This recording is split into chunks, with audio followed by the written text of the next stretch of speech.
Vimos a la vida, el dibujo, la obra de Ramón Casas.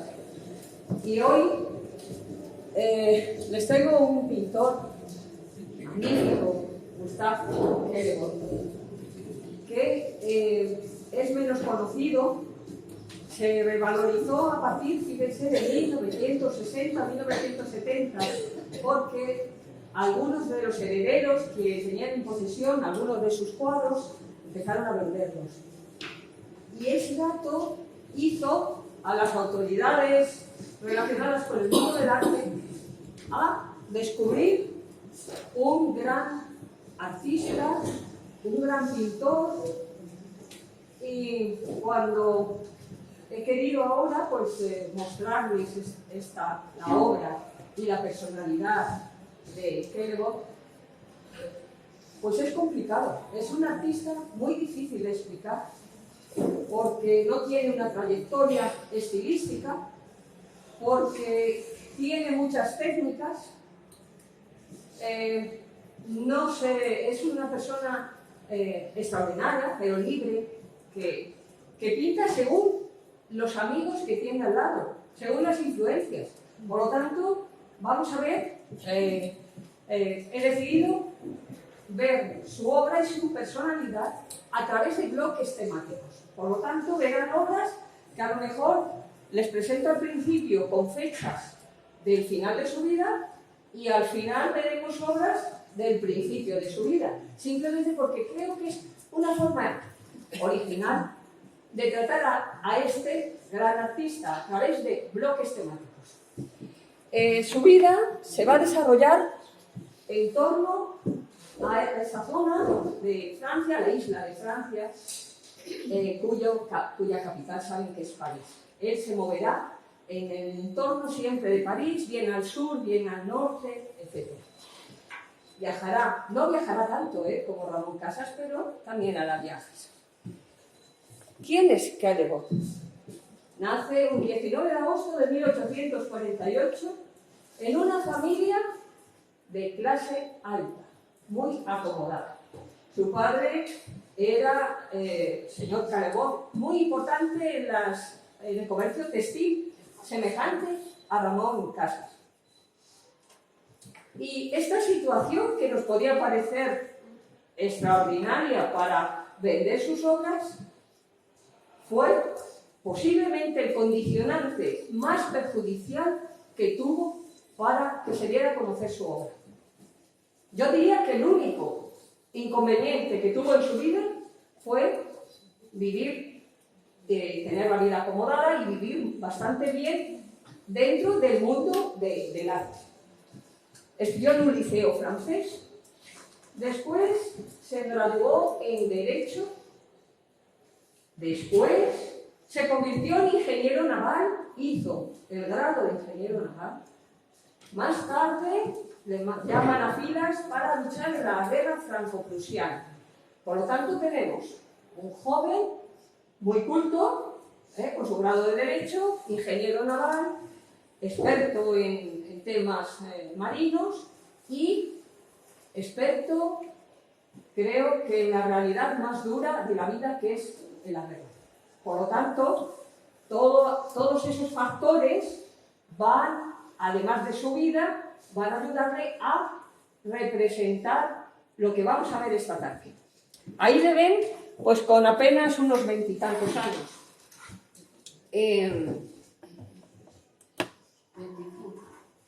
No les he dicho, antes de pasar ahí,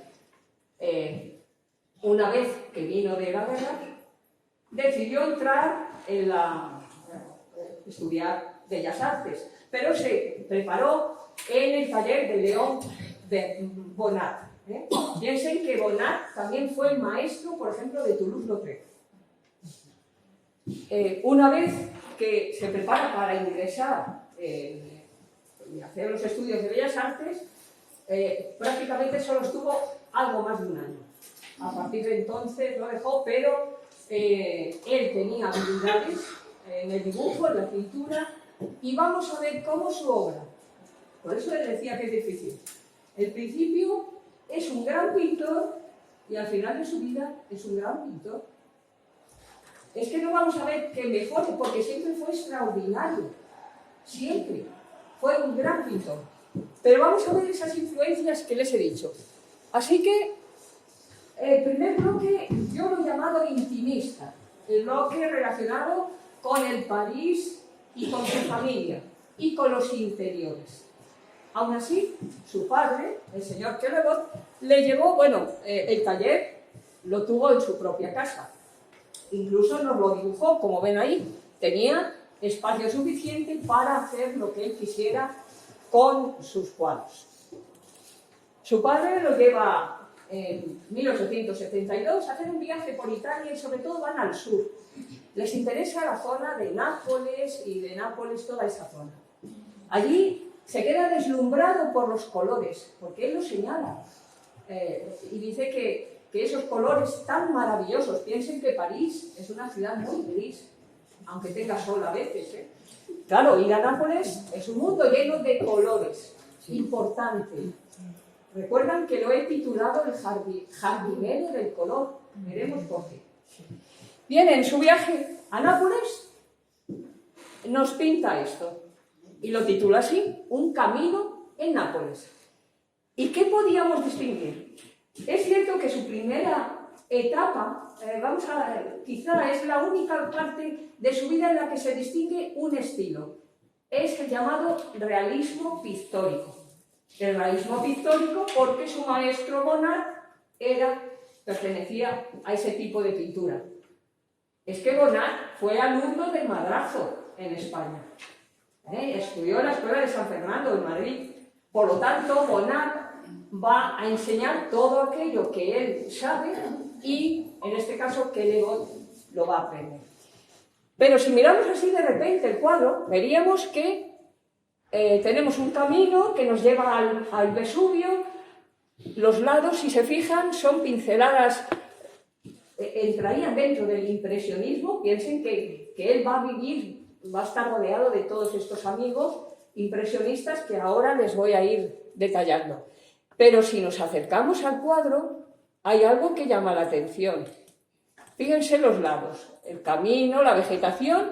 Si nosotros vemos eso, diríamos, bien, pinceladas, al aire libre, sueltas, la luz, impresionista. Pero, ¿y si me acerco al carruaje? Caballos totalmente realistas. Es una pintura realista y además hay un indicio.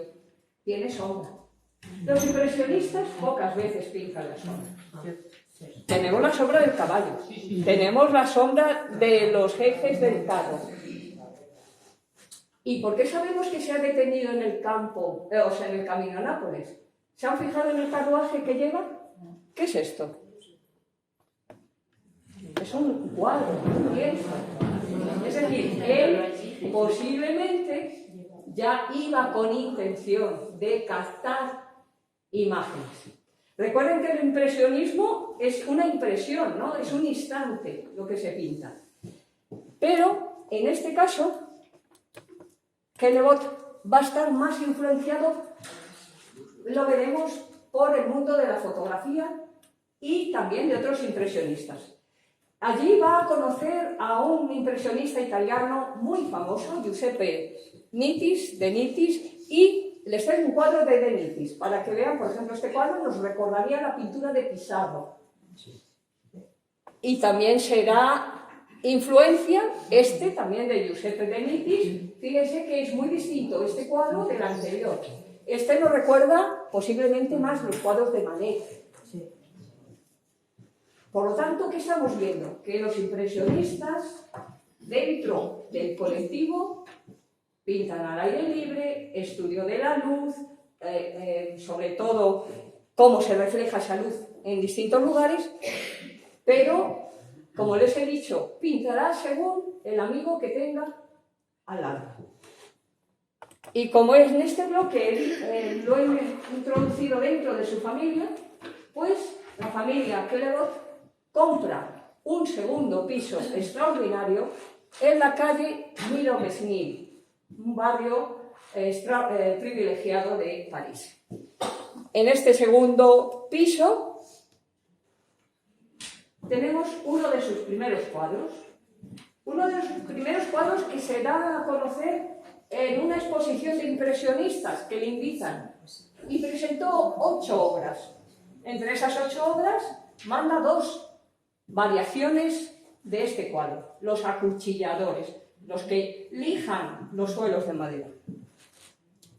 Un cuadro, bueno, pues dentro de esa pintura realista, porque de impresionista quizá solo es ese instante. Un cuadro rompedor. Curiosamente no fue aceptado, fue muy criticado, pero fue criticado por una razón. Porque presentaba a trabajadores, a obreros. Pero si hasta hace poco se habían pintado en el campo, Millet con los agricultores o en el Ángelus parándose la gente del campo. Claro, pero eso era el campo, era una pintura idealizada. Pero mostrar trabajadores reales en el París burgués del momento, no. El Salón de Pintores de París, esto no era aceptable. Sin embargo, el cuadro es magistral. Porque aquí ya nos va a decir, yo le repetiré muchas veces, pero nos va a indicar por dónde va Kellerman. Si yo les digo cuál es el punto de fuga de este cuadro, ¿me dirían que el balcón? No. ¿Cuál es la perspectiva de este cuadro? Las líneas, las tablas de madera. Pero, fíjense, introduce la luz, está muy influenciado por el mundo de la fotografía. Su hermano, Marcial, el pequeño, además de piano, compositor, etc., es un extraordinario fotógrafo, será un extraordinario fotógrafo. Quien sabe de fotografía sabe que este cuadro está hecho como una instantánea de fotografía en picado. ¿Qué es el picado? Una fotografía que va de arriba a abajo. Claro, pero nos está presentando el suelo al revés, de abajo a arriba. Es curioso, porque él, su instantánea, está pintando desde arriba. Sin embargo, nos ha complicado, nos ha aclarado la imagen, dando la vuelta a ese espacio y mostrándonos lo de abajo que teóricamente veríamos en la parte de arriba. Por eso la parte final, al lado del balcón, está mucho más alto que delante. Y los 3 señores, si se fijan, uno casi le ha cortado medio cuerpo y luego al otro lado nos deja un espacio libre. Esto es Kellerman. Esto lo vamos a ver en todos los cuadros, desde el principio al final. Nos va a complicar en puntos de fuga, nos va a complicar en perspectivas y va a pintar maravillosamente la luz. Fíjense que lo más llamativo, cuando miramos el cuadro, nos llama la atención la luz, cómo nos pinta ese suelo lleno de luz. Sin embargo, como les decía, la perspectiva va en paralelo a las tablas. Bien, esto desconcertó a Kellerman. A los 34 años se cansará de alguna de las críticas y dejará luego ya de presentarse a exposiciones. En su casa, el joven en el balcón, posiblemente su hermano René, su hermano mediano, porque su padre Callebaut se había casado 3 veces, pero habían muerto las esposas. Y tenía un medio hermano, un hermanastro que era sacerdote. Pero de la madre, de Celeste, eran 3 hermanos, él era el mayor. Pues está representando aquí a René, el mediano, que se sabe poquísimo de él. Si nosotros miramos el cuadro, ¿qué es lo que primero nos llama la atención? La silueta oscura de René. Pero nos hace mirar y salir por el balcón ¿hacia dónde? ¿Hacia dónde? A la avenida. A la avenida. Pero de repente tenemos un edificio y nos corta la avenida. ¿Hacia dónde va esa calle? Parece que hace una curva. No lo sabemos. Nos corta inmediatamente. Es decir, nos hace mirar a la calle, nos saca fuera, pero al mismo tiempo nos quedamos cortados. ¿Para qué? Para volver a mirar dentro y ver ese reflejo de René en el cristal que tiene. Eso es un estudio importantísimo de la luz. Eso es un estudio importantísimo, también, como les digo, influido por la fotografía, pero está hecho en pintura. Aquí hay una anécdota, simplemente porque sepan algo. En este segundo piso de esta calle, Miromesnil, Sarkozy tenía un estudio, posiblemente pues un lugar de abogados, y una vez un periodista le dijo: cuando se asome al balcón se colocará las manos en los bolsillos como el hermano de Calvo. Simplemente es una anécdota, porque posiblemente ese segundo piso es donde tenía unos apartamentos, unos lugares de trabajo el señor Sarkozy. El mismo balcón, otra ventana, mejor dicho, otra ventana a otro salón de su hermano mayor Marcial, como les he dicho, compositor, pianista y un extraordinario fotógrafo muy valorado en Francia. Y además hizo en los 100 años una exposición magnífica, hubo en París. Bien, ventana cerrada, foco de luz. El balcón no nos lo deja ver entero. ¿A dónde va nuestra mirada? Pues nos la lleva la luz, nos hace mirar al fondo del piano. Estos juegos ópticos no son al azar. Kellervold lo prepara, porque juega con esa luz, ilumina, por supuesto, lo que él quiere, pero luego al observador nos lleva hacia otro lugar. Los puntos de fuga en Kellervold son desconocidos. Piensen que todavía estaríamos en ese estadio entre realismo pictórico y ya unas pinceladas diferentes en el fondo. Pero en el comedor, comiendo con su madre y con su hermano Marcial, vuelve a hacernos lo mismo. Dos focos de luz, la mesa se corta, pero luego nos sobra parte de la habitación a la derecha y vemos hasta la alacena y una puerta. Juega con círculos, su propio plato, semicírculos, círculos ahí y triángulos que se forman con las cortinas de las ventanas. Dos focos de luz, ¿y dónde miramos? Al principio, cuando vemos el cuadro, es verdad que en este caso miramos hacia el centro, cosa rara en Kellervold. Miramos hacia el centro, vemos a su madre borrosa, está de luto porque ha muerto su padre, año 1874, y vemos que si nos acercamos, realmente lo que ilumina la luz es la zona de su hermano, la zona de su hermano, en la zona de luz, y sobre todo la otra zona de la mesa. Nos acercamos, nos crea un maravilloso bodegón, pero que solo lo vemos porque la luz la instala en los objetos. Si no hubiera la luz, no veríamos el bodegón. Claro que es algo lógico, si no hay luz no vemos, pero creo que entienden lo que quiero decir. Es decir, aquí ya vemos unas pinceladas muy juntas, muy arraigadas, pero ya distintas, y sobre todo esos toques de luz en el bodegón, en los objetos. Pintará a su madre, año 77, de nuevo está de luto porque su hermano René ha muerto un año antes, 1876. Este cuadro nos recuerda mucho a cuando Toulouse-Lautrec pintaba a su madre también, al lado de una ventana, cosiendo o leyendo. Normalmente la madre de Toulouse-Lautrec siempre aparece leyendo. Pero aquí ya vemos cosas. Aquí ya vemos, por ejemplo, en la zona de la silla, un tipo de pinceladas distintas, superpuestas a la pintura de abajo. Vemos cómo la ropa de la madre, la pincelada se mueve, nos da volumen, es decir, está utilizando el propio color para dar volumen y simular el cuerpo de su madre y la ropa.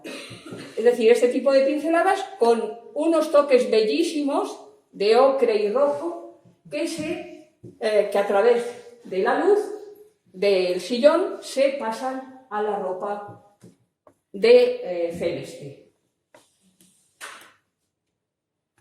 Y aquí ya tiene un toque más impresionista. Ya nos va acercando, por ejemplo, ¿recuerdan las señoritas de Renoir o incluso la camarera de Folie Bergère de Manet? ¿Recuerdan? La camarera, incluso el tono azulado. Y aquí nos ha metido la luz también en un contraposto muy bonito. De lado ilumina al caballero, pero si nos acercamos a ella,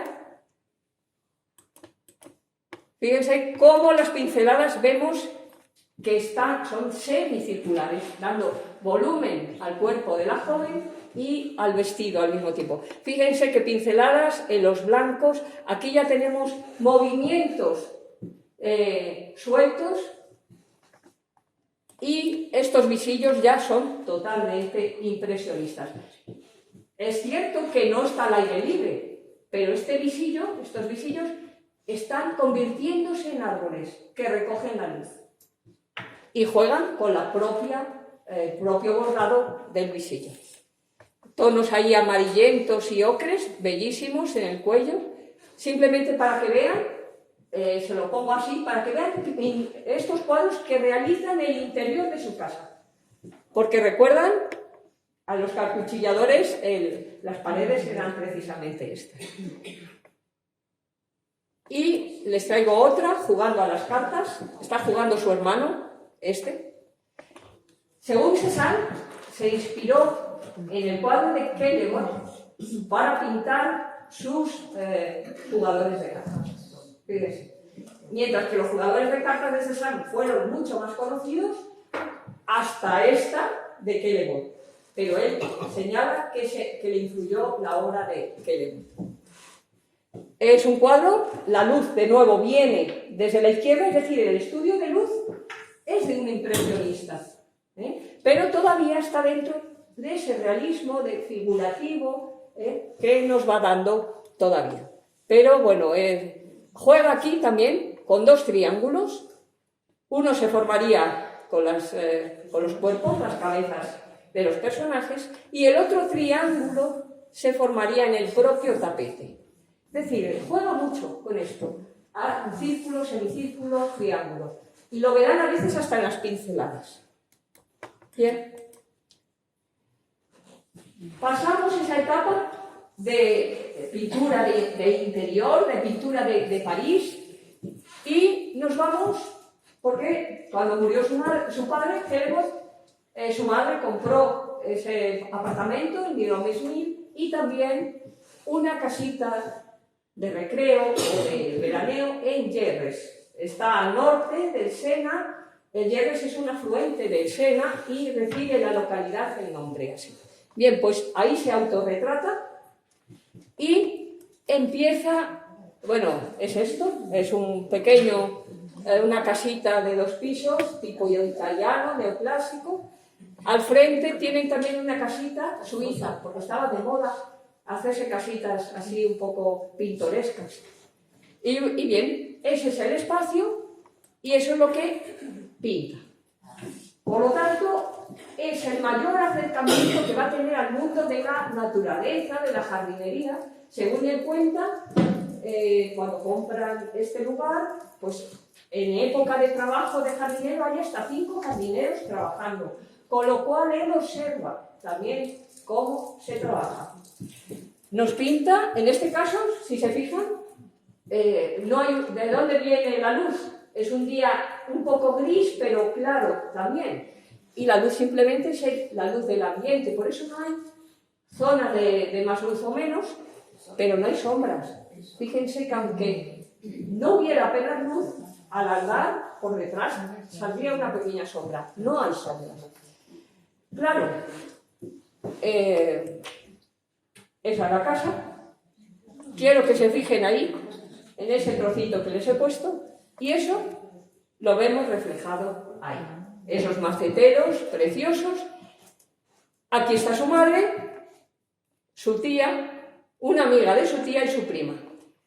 Fíjense, están debajo de toda la copa del árbol porque están en sombra. Teóricamente, ven que no tiene ningún toque de luz ninguno de los personajes.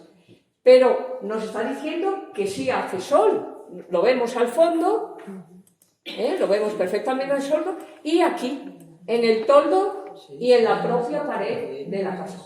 4 toques de color, pero fundamentales para hacernos ver que es una tarde de primavera o de principios de verano.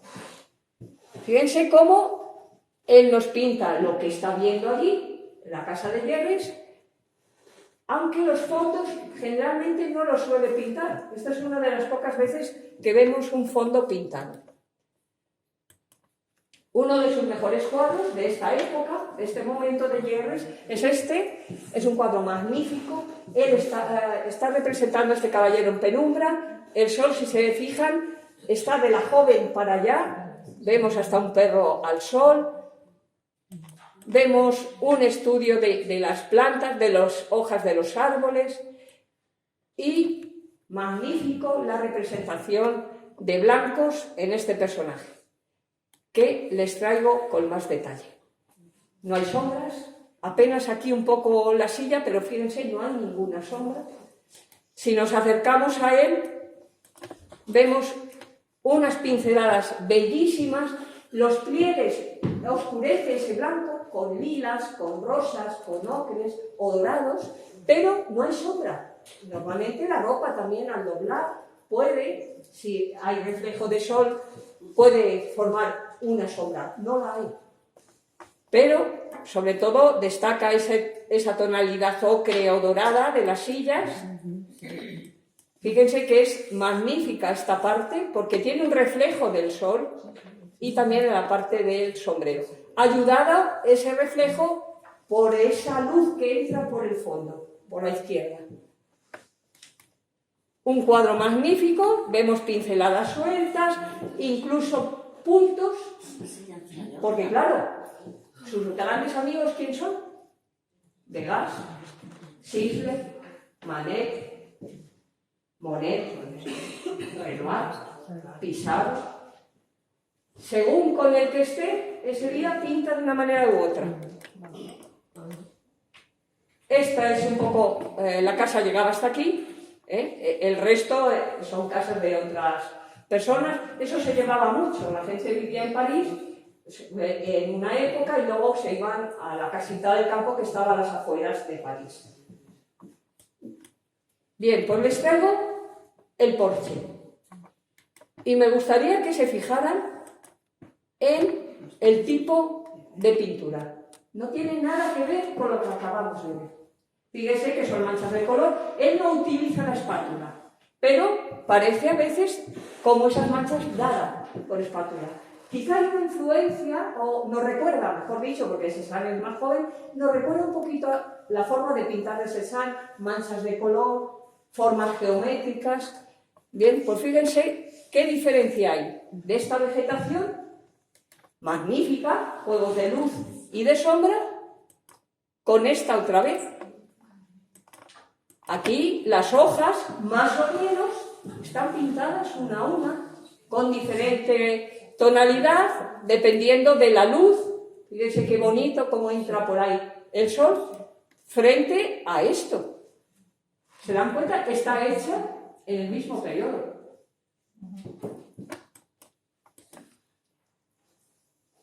En esta parte, esta nos llevaría a lo mismo. Curiosamente, este cuadro, miramos al frente y vemos lo que está en el frente, el niño y el árbol. Pero casi nos llama más la atención el árbol que el niño. Fíjense que la luz, cómo rebota en ese blanco que nos ha colocado en la corteza del árbol. Qué manera de pintar más distinta a la que hemos visto antes. Fíjense, está utilizando unos pinceles mucho más anchos, mucha pintura en distintas direcciones. Fíjense, parecen manchas de color, más que pinceladas. La zona que viven en Yerres, por supuesto, tiene también río y pueden nadar y practicar deportes como la piragua. Este cuadro nos está diciendo lo mismo constantemente. Si miramos al fondo, este cuadro no nos hace mirar al fondo, ¿se dan cuenta? ¿A dónde miramos? Miramos adelante. Pero es que hay un juego bellísimo de trazos. Fíjense, las palas, cuando la pala está arriba, en el agua nos la refleja con muchas rayas y muy anchas. Cuando está debajo, menos, pero aquí igual, la pala arriba, muchas manchas amarillas, con gran cantidad de pintura, la pala que está abajo, menos. Pero, ¿esta piragua viene de frente? No. Miren bien esto. Fíjense, si viniera de frente, aquí también tendría que jugar un poco esas líneas para simular que atraviesa el agua. Está empezando a girar. ¿Qué nos está pintando? Una maravilla, la luz en el agua, pero también el movimiento. Nos está pintando movimiento. Es un gran pintor que además pinta algo más que lo que aparentemente representa. Le traigo otra, bellísima también. Fíjense que el primer piragüista casi se ha salido del cuadro. Siempre hay una diagonal en sus obras, o dos, o tres.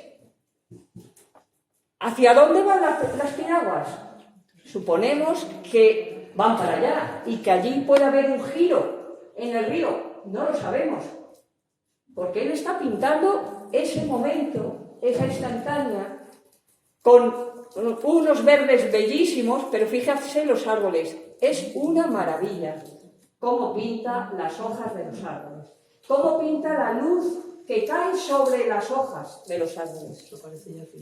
Parece de lejos de verdad, sí, puntillismo, la influencia de Sisley se nota, y el dominio de azules y verdes. Le dijeron alguna vez que abusaba mucho de verdes y azules, y dijo, sí, ya lo sé, pero para él representaban los azules y los verdes lo que él pintaba. Otra. Remeros, fíjense, líneas, un verde intenso, unas manchas de color intensas, pero se lo traigo solo por una razón. Los remeros, vemos a los dos remeros, uno mirando hacia un lado y el otro, aparentemente, aquí también va a hacer un pequeño giro, tal como tiene puesto el remo. Por lo tanto, Kelebo lo que pinta es la luz, el color, pero algún instante más, simulando que va a haber un movimiento más. Quiero que se fijen en estos detalles, estos brazos. Son magníficos. Todos los colores están en los brazos de los dos remeros. Fíjense, todos los colores. Azul, verdoso, rosa, rojo, marrón, beige, amarillo, más rojo, ocre. Y ha perfilado todo. Como Toulouse-Lautrec, es que la influencia del japonismo también influye en Kelebo. No tanto como otros artistas, ¿no? Como Manet o Toulouse-Lautrec, pero también influye. Y fíjense, para dar esa forma de las piernas, cómo ha jugado con la propia forma de la pincelada, para hacernos ver que son las piernas azules, magníficas. Y les traigo una preciosidad. Pescador al borde del viernes. Fíjense, lo de menos es el pescador y la niña. Lo más importante es el dibujo de las hojas. Fíjense qué hojas más maravillosas. Pero, ¿qué nos ha representado en el agua? ¿Qué creen que ha representado en el agua? Fíjense. Porque en el agua no está la luz. En el agua, si se fijan, lo que ha vuelto a pintar son las hojas. ha hecho un árbol en el agua, pero la ha hecho disolviendo esas pinceladas, simulando. Saben que cuando algo se mete en agua, lo vemos distorsionado y lo vemos ampliado, porque se ablanda. Esas pinceladas, esos puntos, son como las hojas de arriba, pero engrandecidas, ablandadas. ¿Se dan cuenta que está pintando el árbol en el agua? Es magnífico. Es un cuadro bellísimo, lleno de luz. Fíjense, los rostros simplemente están simulados. La luz del cuerpo de la camisa de él es bellísimo, con una serie de trazos de todos los colores, porque es un pintor que utiliza todos los colores, como ven. Es un cuadro bellísimo. Pero la vida idílica se rompe. Su madre muere, 1878, es decir, 74 su padre, 76 su hermano, 78 su madre. Se quedan Marcial y Gustavo.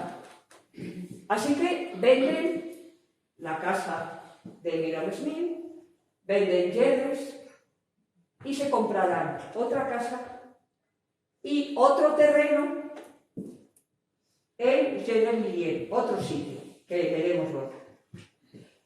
Se quedan los dos, siempre fueron muy amigos, se llevaron muy bien, dos hermanos que se llevaron muy bien, pero claro, en ese invierno, en principios del año siguiente, pinta estos tejados blancos. Fíjense, Kellogg, cuando pintaba a los acuchilladores, él no estaba haciendo una pintura social, ni protestaba por nada, ni simbolizaba nada, nunca. Ningún cuadro de Kellogg tiene ningún mensaje. Solo se ha considerado esto, los tejados blancos, como un momento de tristeza, de nostalgia, de depresión de Kellogg. Acaba de morir su madre y nos pinta los tejados blancos que muchos artistas pintan. Recuerden cuando vimos Van Gogh, algunos de los que están aquí, cuando se va a ver a su hermano, pinta los tejados en invierno y en verano. Es decir, que era algo habitual, pero claro, ¿qué son tejados llenos de nieve y con chimeneas sucias? Es la soledad, es la tristeza. Respecto aquí, ya que estamos en este momento, les tengo que contar algo muy importante y entenderán por qué Kellogg no se ha reconocido hasta 1970, 1960, 70. Una vez muerta su madre, le entra pánico y quiere hacer testamento. De hecho, lo hace, porque piensa que va a morir joven. Murió a los 45 años. Pero todavía le faltaban, morirá en el año 94. Hace testamento. Tenía, como les he dicho, esos grandes amigos que les he nombrado antes. Y ¿cuál era su testamento? Su albacea va a ser Renoir. Y también su hermano Marcial va a ser, pues, como notario de todo lo que él deja. ¿Y qué deja? Pues deja, así es su testamento. Dejo al Estado francés mi colección de pintura, pero con dos condiciones. Primero, que sea expuesta durante 20 años en el Museo de Luxemburgo. Segunda, que sea luego trasladada al Museo del Louvre. Fíjense, dirán, oh, qué hombre más, se cree algo superior, quiere que su obra sea expuesta en los dos mejores museos de Francia. ¿Cuál era su colección? Bueno, a ver.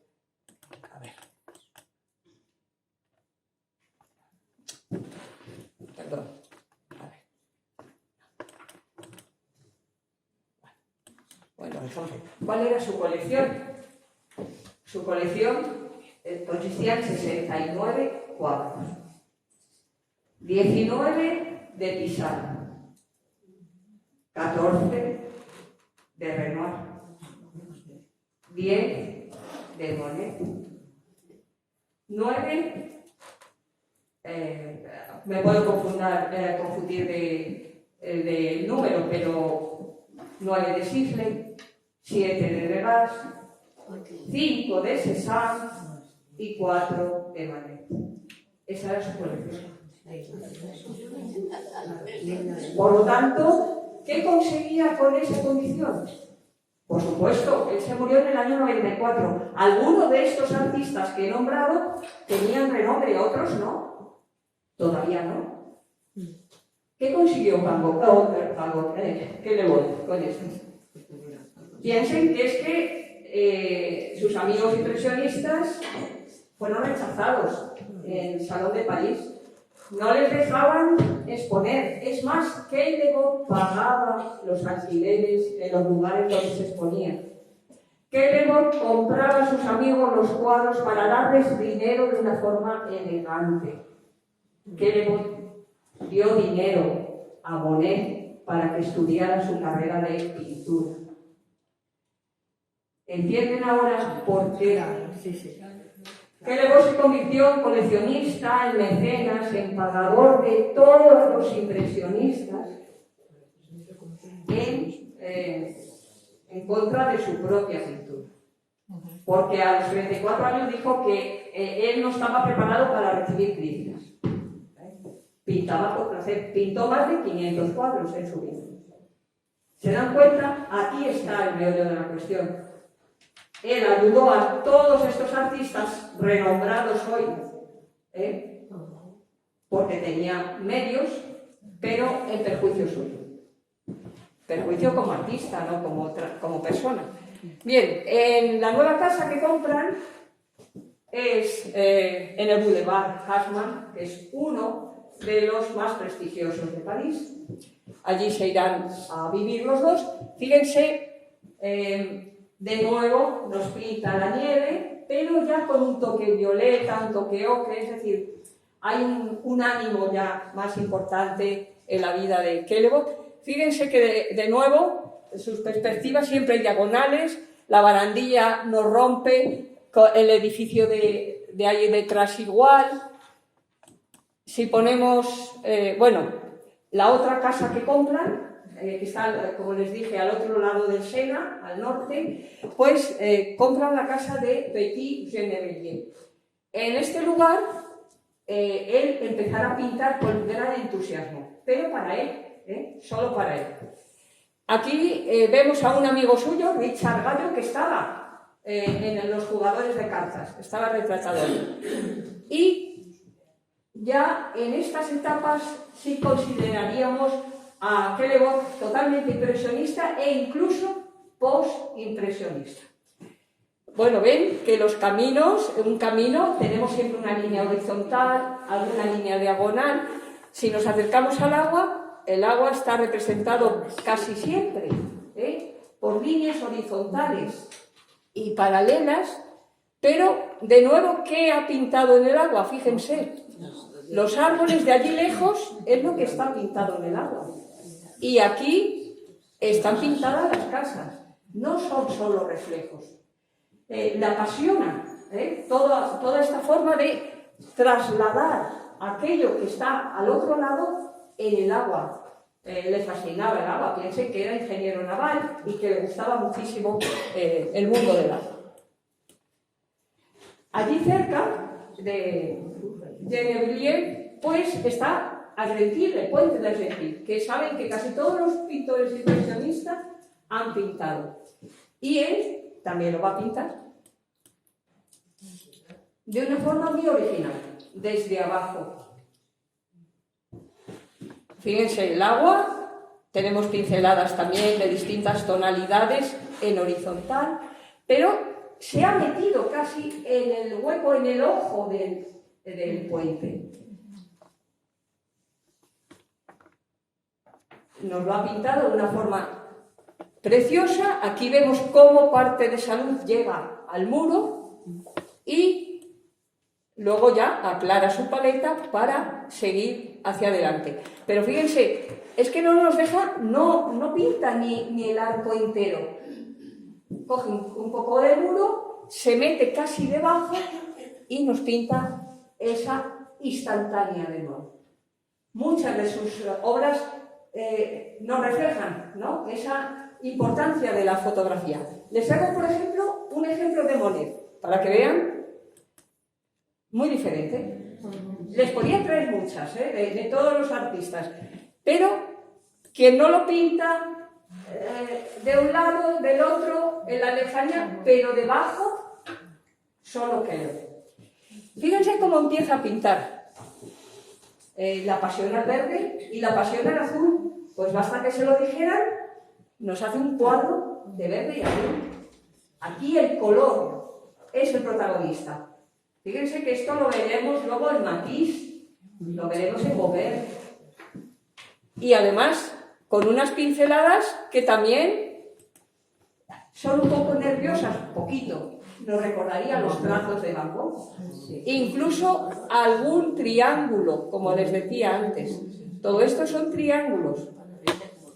Fíjense, la casita con 4 trazos, amarillo, verde y azul. Un paisaje extraordinario. ¿Hacia dónde va el río? ¿Hacia dónde? Ahí está el puente. Suponemos que torcerá para la derecha. No lo sabemos. Como ven, siempre sus perspectivas son un poco complicadas. En este lugar es más típico pues ir en veleros y, claro, él es su mundo, es ingeniero naval y le gusta ver a los veleros. Fíjense, un cuadro. ¿Cuál sería la línea de fuga de aquí? Si seguimos la línea de estas barcas, pues chocamos aquí. Chocamos con unas líneas azules, casi horizontales, de donde vienen otros veleros en otra dirección. Es decir, que no nos deja seguir hacia adelante. ¿Se dan cuenta? Esa es la forma de representar Kellogg sus paisajes. Primero, fíjense dónde nos ha colocado las barcas, ¿no? Casi a un lado del cuadro. ¿Para ver qué? Para ver el agua. No, es que juega con esas perspectivas. Juega con el observador. Le gustan esos detalles, esos encuadres que son fotográficos. Destaco esta por una razón. Como ven, es una obra de Manet y representa a Monet. ¿Por qué? Bien, Monet, saben que es el gran amigo, le pagó no solo los estudios, le dio dinero a veces también al propio Monet. Bien, Monet era muy amigo de Kellogg, no solo le estaba agradecido, eran amigos. Incluso competirán al final, ya les diré en qué. Entonces le dijo un día a Kellogg, me gustaría tener una barca donde poder llevar el caballete, que no se me moviera, que yo estuviera bien centrado, sentado, que no me diera el sol, etc. ¿Qué hizo Kellogg? Le ingenió una barca, como diseñada, y le construyó esa barca a Monet, aunque lo pintó, ¿vale?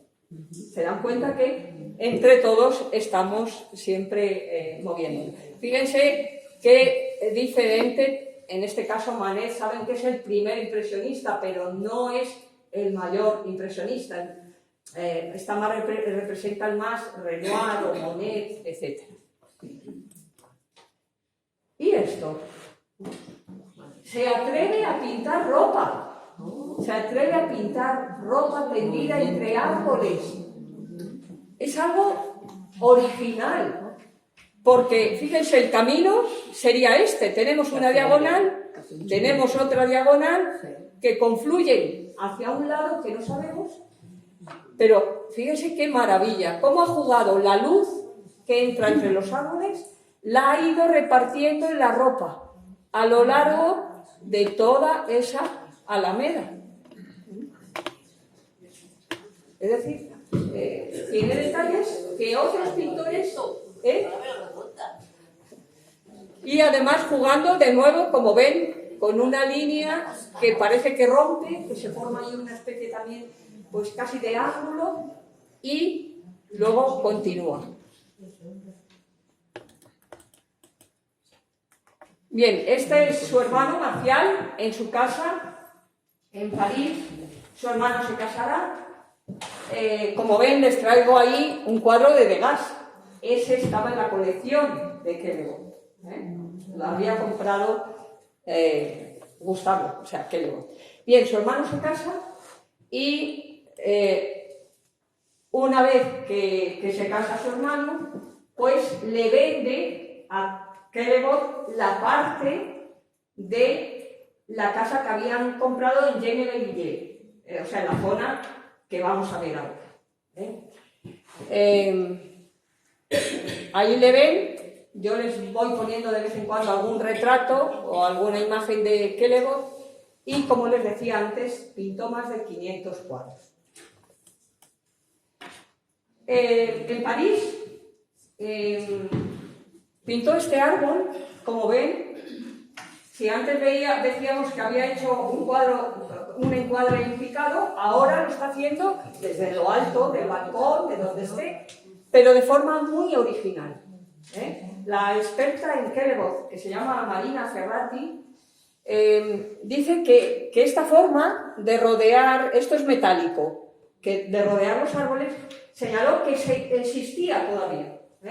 La zona donde pintó este árbol, que existía todavía en París. Pero fíjense que es muy original. Son manchas de color en los personajes y las hojas, pues, también son pinceladas sueltas, muy originales. Un punto de vista de pájaro, pero original. Por lo tanto, aquí entraríamos en este bloque del mundo del jardín, de las flores, de la luz. Él compra, como les he dicho, más terrenos, además de comprarle la parte a su hermano, compra más terreno para hacer huertos, para tener más jardines, y tenemos cuadros como este. Posiblemente esta es una de su gran amiga, que estuvo siempre con él, sobre todo al final de su vida aquí. Pero recuerdan el otro día el problema que tuvo Ramón Casas con su mujer, que no fue aceptada. En este caso, ella era la que no quiso casarse nunca con Kellogg. Por eso él pensaba que, por respeto, ya que estaba con ella, no debía demostrar casi nunca su rostro. Nunca veremos, bueno, al final a lo mejor sí, una vez. Pero casi siempre que la pinta, o es de espaldas o es de lado, o no se percibe bien el rostro. Fíjense que este jardín ya son esas pinceladas de color, pintura al aire libre, es decir, estamos dentro, fíjense qué cantidad de pinturas. Pequeños, pinceladas. Aquí tiene, pues quizás Sisley, pero en vez de puntos es raya, es un poquito de raya corta, rayas cortas. Es una preciosidad cómo ha colocado debajo. Fíjense que no hay sombras, ni en el perro ni en ella. Y aquí le vemos vestido de jardinero con una fotografía de su hermano, que le fotografió muchas veces, pues está ahí trabajando el huerto. Les decía antes que había competición con Monet, porque Monet va a hacer lo mismo en su terreno. Estaba un poco alejado o sea, no estaba cerca de la casa de Kellogg, pero no muy lejos. Y competían a ver qué tenían en el huerto, qué flores le habían salido, cómo pintaba esa flor, cómo pintaba el jardín. Esa era la competición que tenían Monet y Kellogg. Casi siempre ganaba Kellogg porque era un gran jardinero. En este cuadro, por ejemplo, vemos cómo ha plantado en el huerto una especie de lechugas, ha jugado de nuevo, fíjense, una línea diagonal, un punto de fuga de derecha a izquierda, es decir, nos hace colocarnos aquí, a este lado, para poderle ver mejor. Y un detalle muy bonito, van descalzos para que al regar no quede marcada la tierra. Un detalle que quizá él vio en Yerres con los jardineros. Él se está pintando aquí. Les traigo así a modo de flash, pues imágenes, manzanos en flores, es decir, él empieza a pintar también lo que va teniendo allí. Como ven, cada cuadro es de un estilo distinto. Este nos podía recordar incluso la etapa más tranquila cuando pinta Van Gogh, incluso en Arles, en todas estas zonas. Y este nos recordaría muchísimo a quién, a Renoir. También a Monet, pero sobre todo a Renoir. Fíjense cómo nos pinta el camino, en líneas horizontales, mientras que lo verde, la hierba, etcétera, está en vertical. ¿Pero por qué lo hace en horizontal? De nuevo, lo que vimos antes, porque nos está reflejando. Fíjense que los troncos y parte del arbolado le ha dado un toque violáceo. Y ese toque violáceo es el que traslada a la sombrilla, al traje de Kellogg y al camino. Es curioso, los caminos siempre, en vez de colocarlos en línea según va el camino, nos lo ponen con líneas transversales. Bueno, aquí le vemos en su invernadero, tiene un invernadero, tiene lugares, como ven, llenos de flores. Y también pinta el agua, la lluvia, le encantaba pintar el agua. Fíjense que detrás de estos árboles solo se ve un poco el cielo, pero si nos acercamos al agua, además de pintar otra vez círculos, ¿qué nos pinta en el agua? Fíjense, vemos más el cielo en el agua que ahí. ¿Se dan cuenta? Es decir, es el gran pintor de la luz también, pero de una manera más original, casi más auténtica. Nos pinta flores maravillosas, el jardín de Trouville, colores, como ven, todos los colores. Le encantaba pintar. Aquí tenemos pinceladas muy movidas. Aquí tenemos unas rosas. ¿Estas rosas dónde están? ¿Están en el jardín? ¿Dónde creen que están? No nos ha pintado nada, ni el suelo, ni detrás. A ver, les doy otra pista. ¿Y esto? ¿Es un jarrón con rosas? ¿Dónde está la mesa? ¿Dónde está el suelo? ¿Dónde está la pared? ¿Ustedes creen? Sí, claro, me pueden decir, bueno, ¿esta raya es la mesa? No lo sé. ¿Qué está haciendo Kellogg? ¿Se dan cuenta de lo que está haciendo? No está pintando un jarrón con rosas. No está pintando un trozo de un rosal. Está haciendo un retrato de flores. Muy distinto. Está retratando las flores. ¿Se dan cuenta? No es un jarrón al azar, un jarrón con flores, ¿no? Rosas. Está pintando las flores. Fíjense la cantidad de colores que hay alrededor y las pinceladas cómo se mueven. Último bloque, muy rápido. La ciudad, el entorno cotidiano, urbano, la calle. Y tenemos esta calle. Un señor, dueño de, posiblemente es una tienda de vino, porque hay botellas o bebidas, quiere poner un letrero. Ha contratado unos pintores y esto es lo que nos pinta Kellogg. ¿Dónde está la línea de fuga? La calle, la pared de la acera. Fíjense que son dos líneas que se van a juntar posiblemente en un punto, pero son divergentes, de nuevo diagonales. De nuevo, un fondo que no sabemos a dónde va. Sí, vale, hay casas allí al fondo, pero ¿a dónde? Se termina. Él está pintando a estos trabajadores que van a pintar, posiblemente este es el oficial que está encargado de vigilar qué se va a hacer. Fíjense qué maravilla, cómo ha pintado toda la zona del escaparate de izquierda a derecha, es decir, las pinceladas las ha traído en diagonal, yo creo que las ven, ¿verdad?, en el cristal, de izquierda a derecha, justo al contrario de donde va la calle. Eso le gusta a Kelly. Jugar también.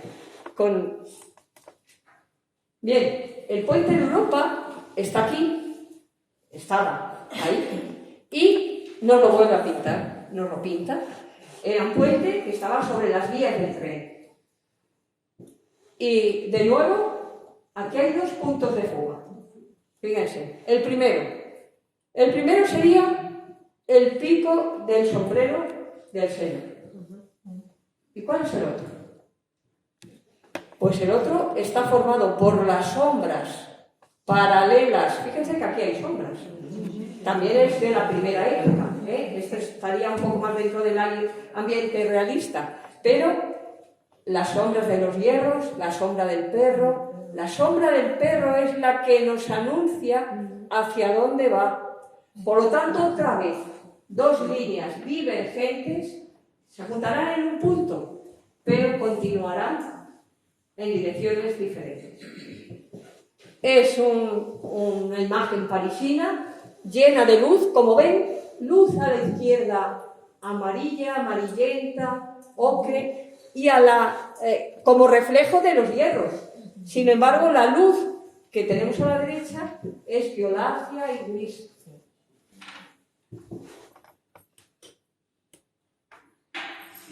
Perspectivas complicadísimas. Fíjense qué maravilla, amarillo y azul. Calle, de nuevo la fachada del frente, pero ¿y si les pongo esta? Estas son visiones desde su casa en París. Bueno, esa calle es esta. La ha localizado Martina Ferrari. Las grandes calles de París. Sí, fíjense esta es muy curiosa. En el balcón, ¿a dónde miramos? ¿Al Señor, a la calle o al fondo? ¿Dónde quieren que miremos? Fíjense, la primera vez de todos los cuadros que le he traído en que la calle tiene los trazos en la dirección de la calle. La primera vez, pero ¿qué ocurre aquí? Anda, se topa con el Señor y detrás no hay calle. Para una vez que nos ponían las líneas en dirección, ¿qué está haciendo al final? Está pintando los árboles también de este lado. ¿A dónde va esa línea, esa perspectiva? Se da cuenta que juega con las perspectivas, me encanta. Son pinceladas sueltas, fíjense los árboles, pinceladas muy movidas también. Tenía una gran habilidad para pintar. Este era un autorretrato 2 años antes de morir. Como ven, simplemente ha cambiado las tonalidades, ahora son más grises y más violetas. Azuladas, el azul siempre sale. Y la última imagen que les traigo está cerca de lo que hoy día es esta plaza. Antes era la plaza Berlín, estaba en la calle Moscú. Las calles tenían nombres de ciudades importantes, de capitales. La calle Berlín, etc. Bien, pues en esta plaza hace unos dibujos, un esbozo, le da color, le sigue dando pintura, hasta que llega a esa imagen. Una imagen innovadora. De nuevo, fíjense, tenemos una línea vertical formada por la farola. La pareja, posiblemente esta es Charlotte, su amiga, quizá la única vez que se vean, pero no es seguro. Él es él, parece que es él, según los expertos. Vienen por la calle a un lado, pero miran al otro. Entonces, ¿qué están mirando? No lo sabemos. No nos deja verlo. Nos corta la imagen. Fíjense, el suelo está mojado. Qué bonito cómo nos ha colocado los adoquines mojados. Es el París, que está lloviendo, llevan el paraguas. ¿Dónde está la luz? ¿De dónde viene? Apenas hay luz, porque hay nubes. Pero la claridad, fíjense, la claridad se refleja en los paraguas, que a su vez rebota otra vez la luz hacia la izquierda o la derecha del cuadro. Unos detalles bellísimos. Esto no es una instantánea fotográfica. ¿Qué es? fotograma de cine. Está colocando porque se dan cuenta que hay movimientos, teóricamente están pasando las personas, teóricamente la pareja viene, teóricamente están mirando a otro lado, hay movimientos de actitudes, por lo tanto, no es una fotografía. La fotografía es pararse. Ellos no están parados, todo el mundo se está moviendo, todo, hasta el carro, que casi no se ve. Es un cuadro enorme, casi de tamaño natural las personas. Hoy día, como ven, está en Chicago y hay una anécdota sobre este cuadro. Uno de sus amigos de Kellogg era Émile Zola y cuando vio este cuadro dijo, por fin, no, bueno, Zola era muy amigo de los impresionistas, pero era muy crítico con la pintura impresionista.